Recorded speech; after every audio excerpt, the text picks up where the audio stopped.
Assalamualaikum warahmatullahi wabarakatuh. Puji syukur kita panjatkan kehadirat Allah Subhanahu wa Ta'ala atas segala kemampuan, rahmat dan hidayahnya, sehingga saya dapat menyelesaikan tugas UTS yang telah diberi oleh dosen Bu Junaida MPD yang berjudul paragraf. Perkenalkan, nama saya Ismi Khalifah dari Biologi 3, NIM 0704 20 30 50. Untuk mempersingkat waktu, langsung saja saya akan memberi tema paragraf. Pengertian paragraf. Paragraf adalah seperangkat atau sekelompok kalimat yang tersusun dari suatu kalimat yang tersusun dari satu kalimat pokok dan beberapa kalimat penjelas. Yang dimaksud kalimat pokok adalah suatu kalimat yang berisikan masalah atau kesimpulan dari paragraf itu sendiri. Dan kalimat penjelas merupakan masalah yang terdapat di kalimat.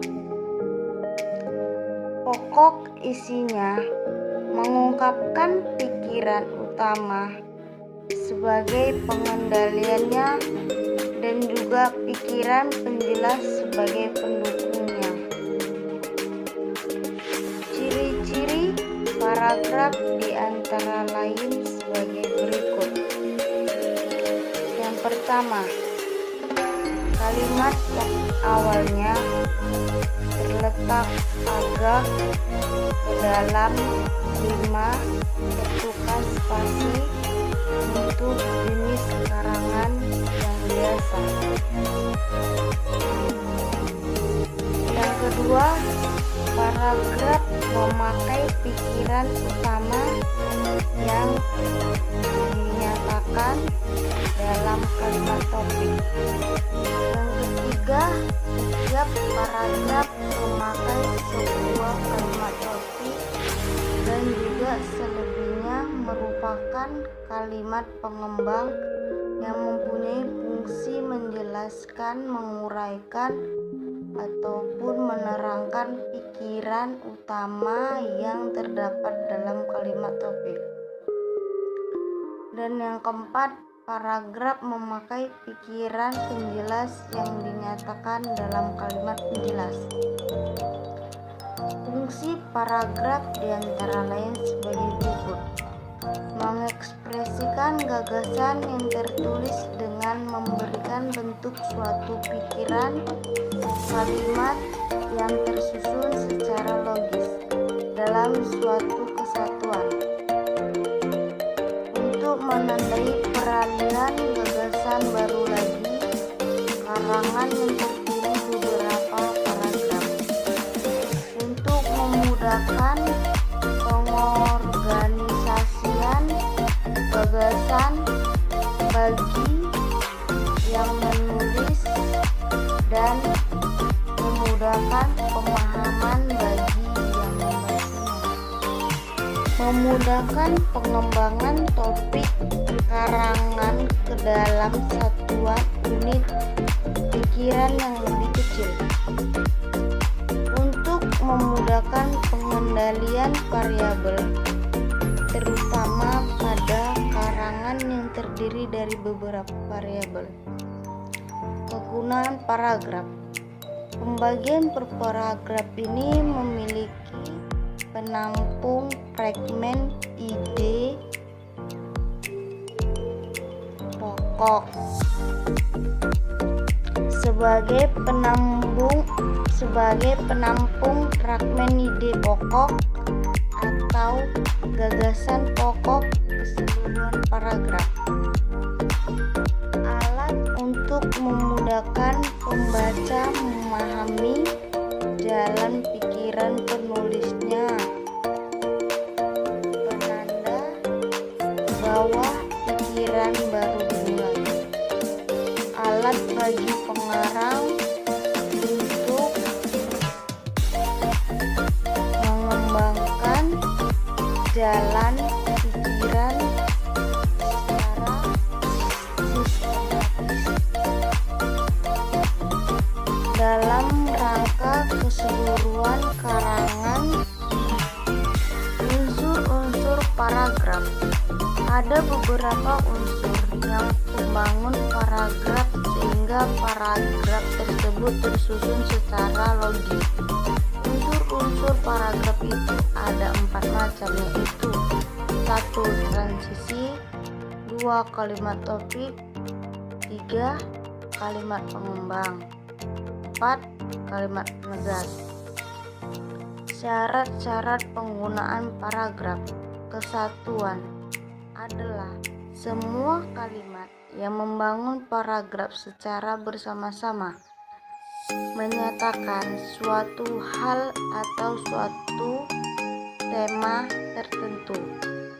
Kepaduan adalah kekompakan hubungan antara suatu kalimat dan kalimat yang lain, membentuk suatu paragraf kepaduan yang baik. Tetapi apabila hubungan timbal balik antar kalimat yang membangun paragraf itu baik.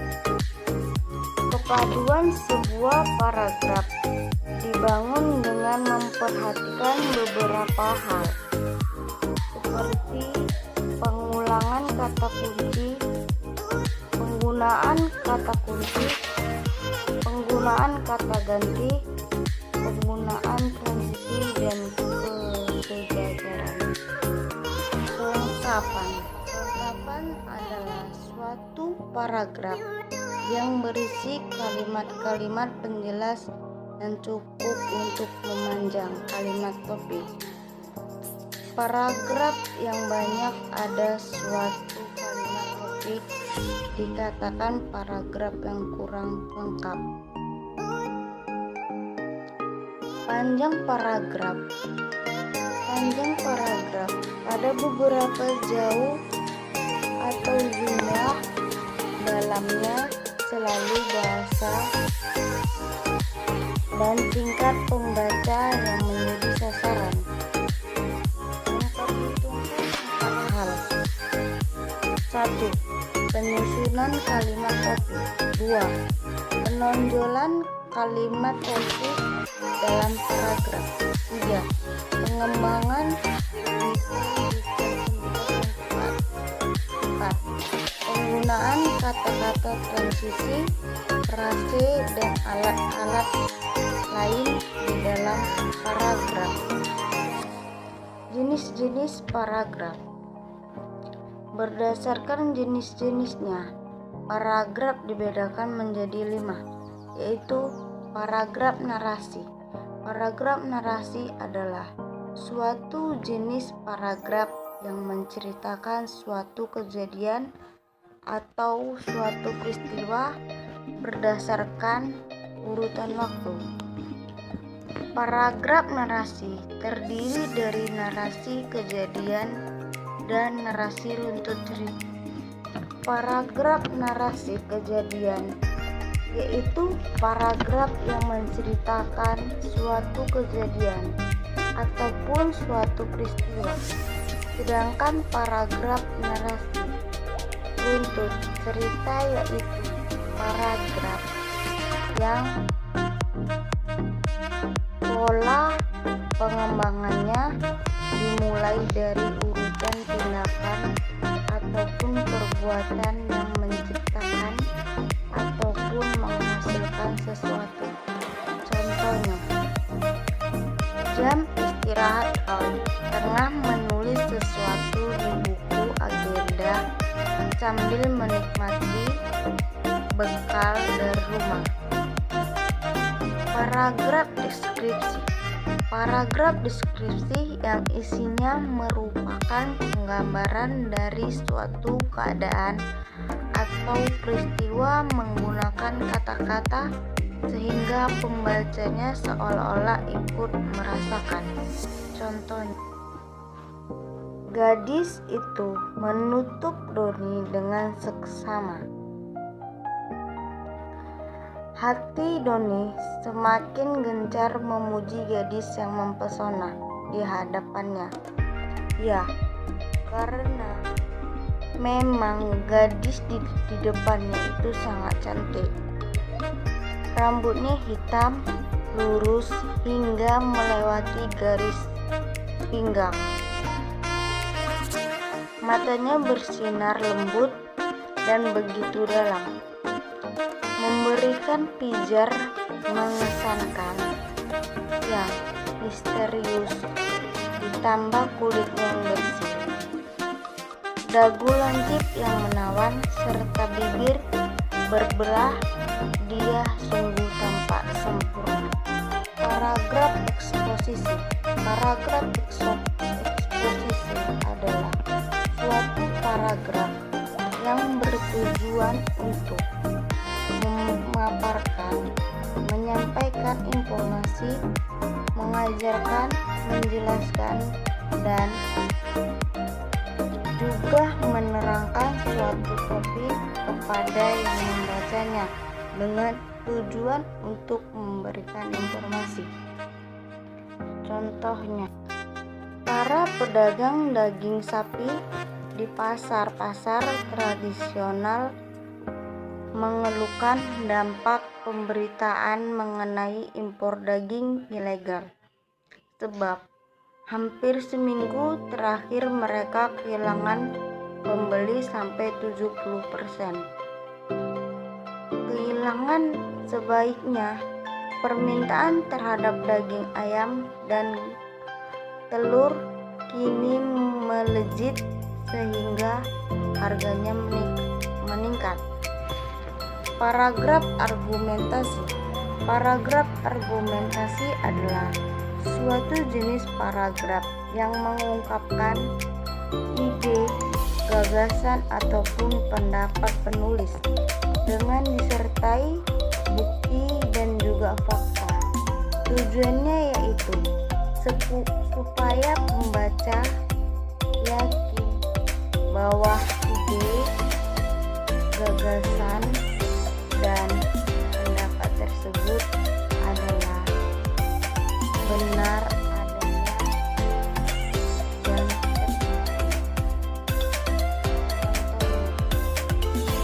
sebagian anak Indonesia belum dapat menikmati kebahagiaan masa kecilnya. Pernyataan demikian pernah dikemukakan oleh seorang pakar psikologi pendidikan Soekarno 1992 bahwa anak-anak kecil di bawah umur 15 tahun sudah banyak yang dilibatkan untuk mencari nafkah oleh orang tuanya. Hal ini dapat dilihat masih banyaknya anak kecil yang mengamen atau mengemis di perempatan jalan atau mengais kotak sampah di TPA. Kemudian hasilnya diserahkan kepada orang tuanya untuk menopang kehidupan keluarga. Lebih-lebih sejak negeri kita terjadi krisis moneter, kecenderungan orang tua. Paragraf persuasi. Paragraf persuasi adalah suatu bentuk atau jenis karangan yang mempunyai tujuan membujuk pembaca supaya ingin berbuat sesuatu sesuai dengan keinginan penulisnya. Supaya tujuannya bisa tercapai, penulis harus mampu mengemukakan pembuktian dengan menggunakan data. Contohnya, dalam diri setiap bangsa Indonesia harus tertanam nilai cinta terhadap sesama manusia sebagai cerminan rasa kemanusiaan dan keadilan. Nilai-nilai tersebut diantaranya adalah mengakui dan memperlakukan manusia sesuai dengan hakikat dan martabatnya, mengembangkan sikap tenggang rasa dan nilai-nilai kemanusiaan sebagai sesama anggota masyarakat. Kita harus mengembangkan sikap tolong-menolong dan saling mencintai. Macam-macam paragraf berdasarkan tujuan yaitu paragraf pembuka. Paragraf pembuka adalah paragraf pembuka biasanya memiliki sifat menarik dan bertugas menyiapkan pikiran pembaca kepada masalah yang akan diuraikan. Contohnya, pemilu baru saja usai. Sebagian orang, terutama caleg yang sudah pasti jadi, merasa bersyukur karena pemilu berjalan lancar seperti yang diharapkan.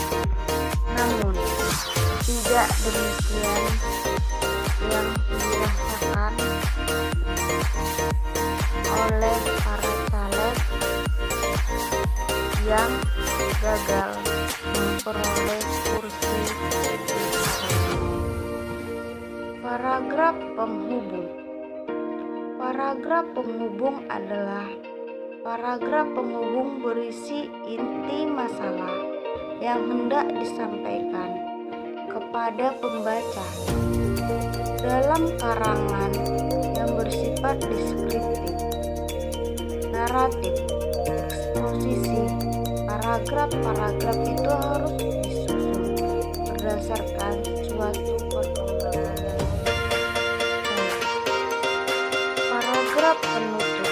Paragraf penutup adalah paragraf penutup biasanya berisi simpulan untuk juga argumentasi atau penegasan kembali untuk mengenai hal-hal yang dianggap penting. Contohnya, demikian proposal yang kami buat. Semoga usaha kafe yang kami dirikan mendapat ridho dari Tuhan Yang Maha Esa serta bermanfaat bagi sesama. Atas segala perhatiannya kami ucapkan terima kasih.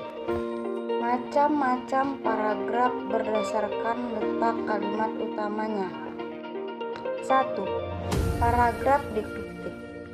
Paragraf deduktif ditandai dengan terdapatnya kalimat utama di awal paragraf dan dimulai dengan pernyataan umum yang disusun dengan uraian.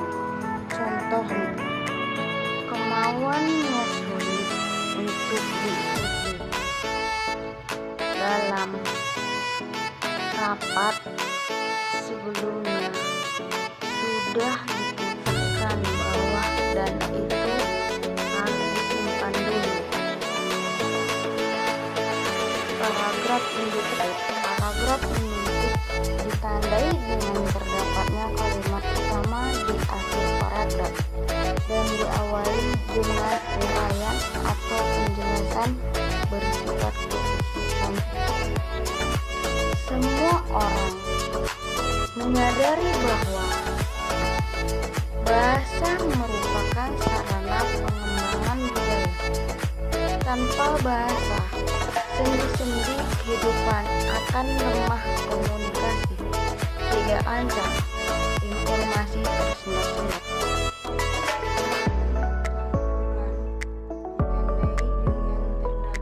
Tandai dengan terdapatnya kalimat utama di awal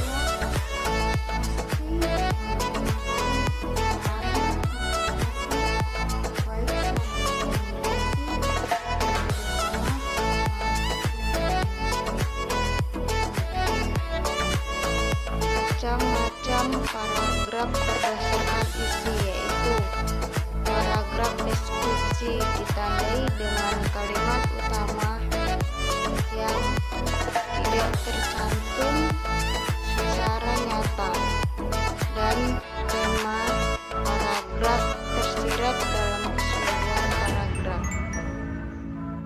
Contohnya, dari balik tirai hujan, sore hari, pohon-pohon kelapa di seberang lembah itu seperti perawan mandi basah.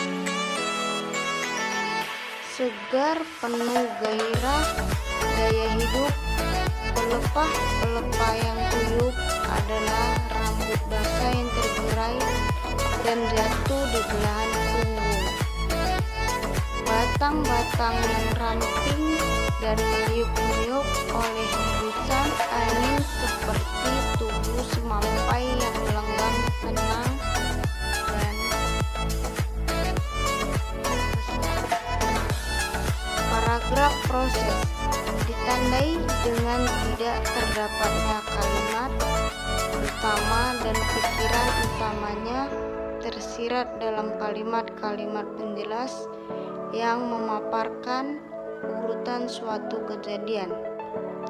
Paragraf efektif, paragraf yang memenuhi ciri paragraf yang baik. Paragrafnya terdiri dari atas satu pikiran utama dan lebih dari satu pikiran penjelas. Demikian, hanya ini yang bisa saya sampaikan. Lebih atau kurangnya saya minta maaf, dan saya akhiri dengan wabillahi taufik wal hidayah. Assalamualaikum warahmatullahi wabarakatuh.